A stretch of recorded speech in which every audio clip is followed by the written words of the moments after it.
ए very good morning dear student. आज हम ISC biology exam 2024 के लिए इम्पोर्टेंट क्वेश्चन के बारे में बात करेंगे। ये शॉर्ट आंसर क्वेश्चन है। फर्स्ट क्वेश्चन है, रेड डाटा बुक क्या है? आंकड़ों की लाल किताब क्या है? IUCN international union of conservation of nature and natural resources के द्वारा वैसे जंतुओं और वैसे पौधों को सूची में अंकित किया गया है जो विलुप्तता की कगार पर पहुंच चुके हैं। तो जंतु और पौधों को लिखा गया, ये रेड डाटा बुक में अंकित किया गया है।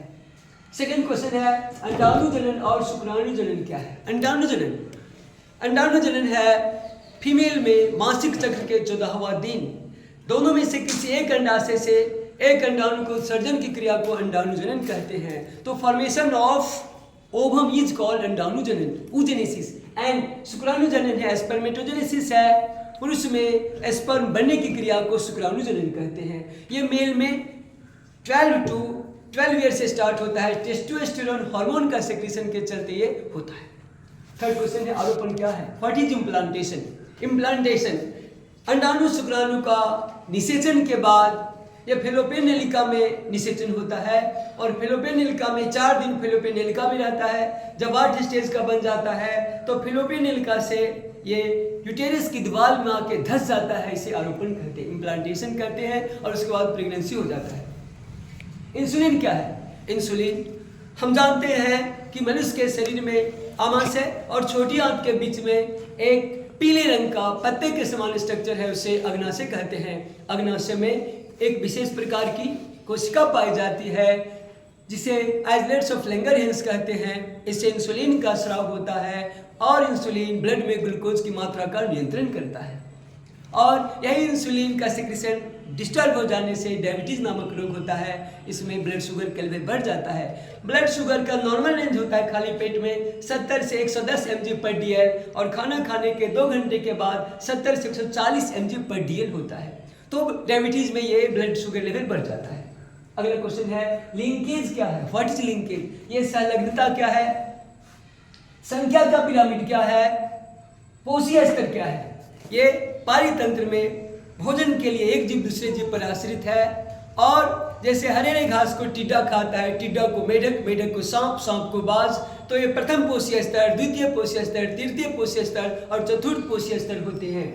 कृत्रिम निषेचन क्या है? आर्टिफिशियल इंसेमिनेशन क्या है? तो इनफर्टिलिटी केस में आर्टिफिशियल इंसेमिनेशन की क्रिया से ये जो इनफर्टाइल कपल है उसको ये संतान की प्राप्ति होती है। ओजोन परत एवं ओजोन छिद्र क्या है? धरती की सतह के ऊपर 18 किलोमीटर से 50 किलोमीटर के बीच का जो स्पेस है इसे ओजोन परत कहते हैं। और ओजोन परत एक प्रोटेक्टिव लेयर है, सूर्य से आने वाली हानिकारक परावैंगनी किरणों को शोषित करता है जिससे धरती पर के जीवों को ये स्किन कैंसर से, मोतियाबिंद से ये बचाव होता है। और ये ओजोन छिद्र क्या है? तो अधिक मात्रा में ये CFC क्लोरोफ्लोरोकार्बन रिलीज होने लगता है। ज़्यादा AC, फ्रीज, कूलर का ज़्यादा यूज करने से, फायर एक्सटिंग्विशर का, अग्निशामक का ज़्यादा यूज करने से, डीओ का ज़्यादा यूज करने से क्लोरोफ्लोरोकार्बन रिलीज होता है और ये ओजोन ऊपर जाकर के ओजोन लेयर से रिएक्शन करके अंटार्कटिका में ओजोन में छिद्र को देखा गया है। कचरा प्रबंधन क्या है? कचरा को एक जगह एकत्रित कर उसका वैज्ञानिक तरीके से निपटारा करने को कचरा प्रबंधन कहते हैं।